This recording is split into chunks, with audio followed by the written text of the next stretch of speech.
I have a lot of positive things to say about Resident Evil Requiem on PC, which seems like a rare thing these days. The first good sign is a shader compilation screen you get upon the initial load of the game, which is really quick. It only took 1 minute and 41 seconds on the R5 3600X, a relatively modest CPU by today's standards. The settings menu is well designed, with a decent number of settings to tweak and a handy side screen for the information panel, and it comes with comparison images as well. The only negative thing I wish to mention after my time testing the game is that it doesn't offer a film grain option. It's enabled by default and it can't be disabled. It's a really ugly filter and should never be forced on in any game. I wish to see an option added in a later update to address this issue. Speaking of settings, some of them can't be changed while in-game, and you will have to return to the main menu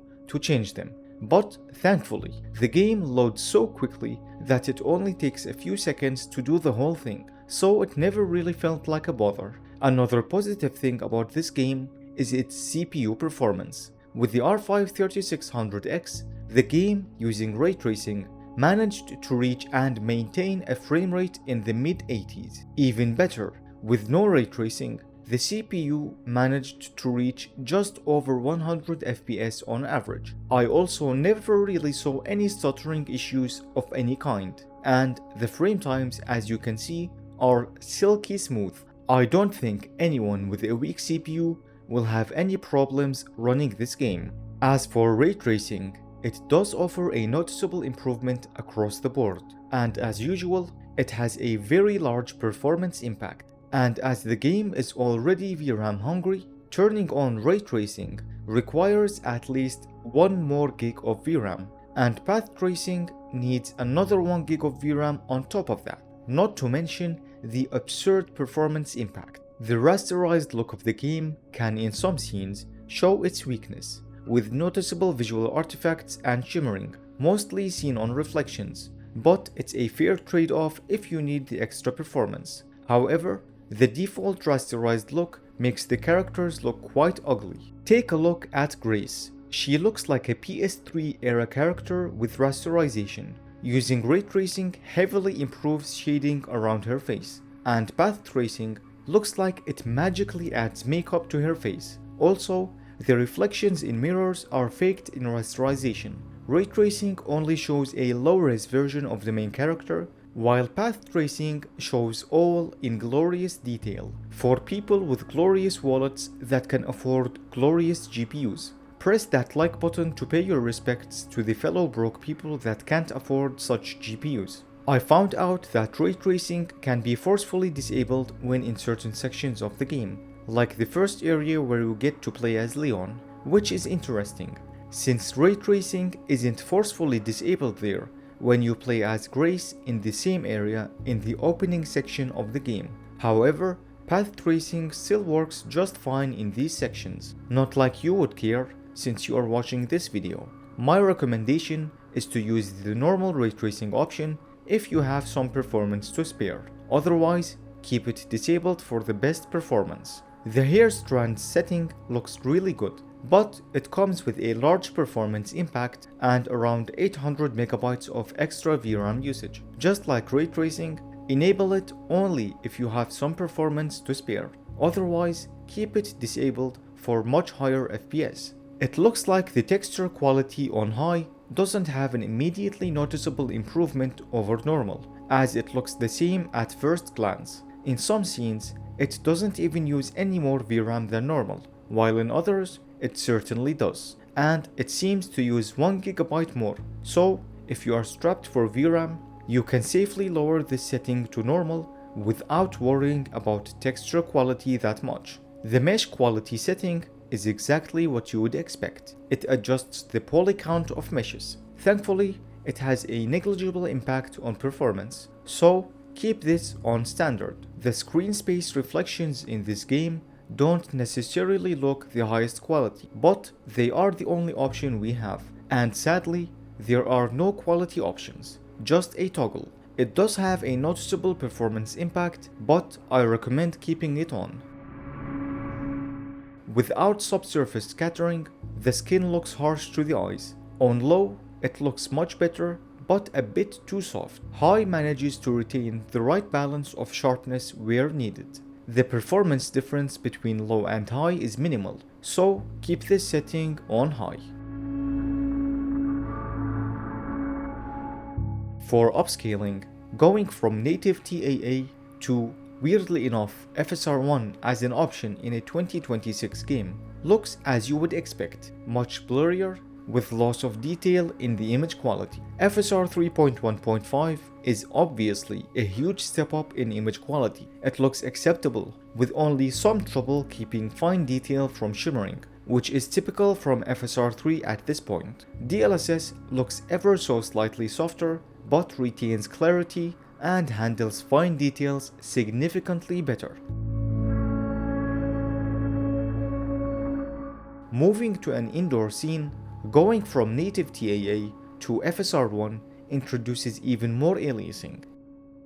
FSR 3.1.5 greatly improves on the aliasing issues, and also notice how the circular floor pattern is now viewed more clearly. DLSS quality basically eliminates 99% of aliasing and is the clear choice here.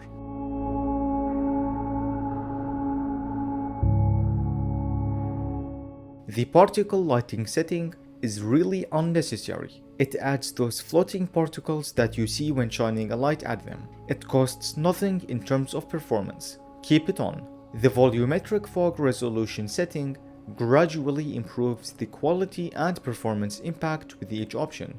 Going from lowest to low looks noticeably better, with barely a performance impact. Going to normal and above start to have a really noticeable hit to performance. During movement is when you really notice the quality of these volumetrics. The performance load is consistent across all scenes, so keep this option on low for the best balance. Enabling lens flare to standard does what you would expect, but the improvement that high offers is barely noticeable, even when comparing them side by side. What is noticeable, however, is the performance drop when using high, so keep this option on standard for 3 performance. The shadow quality setting looks almost identical between low, normal, and high. They all show signs of pixelation and shimmering shadows, while max offers the best shadow quality by far, but does so at a noticeable impact to performance, and quite a large increase in VRAM usage, an extra 1 gig just for itself. At a distance, the difference between low, normal, and high starts to become slightly noticeable, but it's not really that noticeable during gameplay. I recommend using high for the best balance. Don't be afraid to turn it down even further if you are low on VRAM. Contact shadows are straightforward. They add subtle yet vital shading to the environment, and the performance impact is small, so keep it on.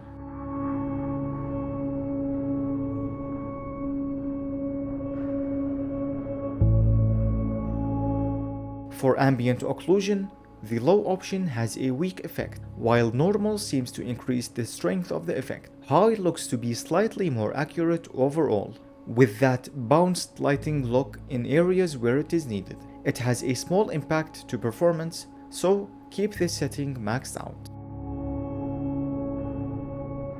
The VFX quality setting appears to increase the gore VFX in some scenarios. It basically adds more gore on the standard option. In scenes where this does happen, the difference is a bit hard to notice, but it is there. And I was surprised that there was a measurable difference in performance. So if you find yourself dropping FPS a bit too much in combat, try turning this setting down to low. This is probably the culprit. Only use standard if you don't notice the performance drop in these scenarios. Here are the optimized settings, and if you find my content useful and would like to support the channel so I can keep covering more games, check out my Patreon. It will help grow the channel and the community a lot. At max settings using path tracing at native 1440p, performance crawls at around 6 to 8 FPS, while using all the 12GB of VRAM available on the RTX 3060.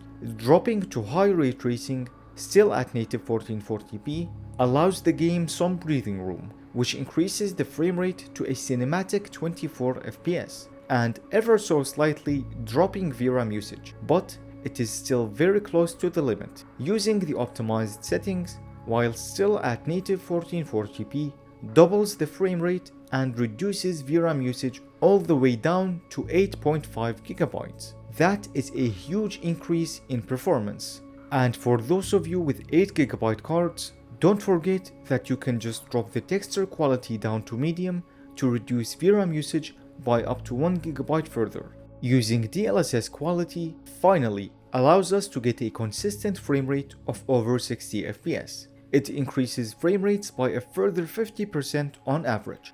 This game is really well optimized and most importantly can scale really well for all systems. What do you guys think?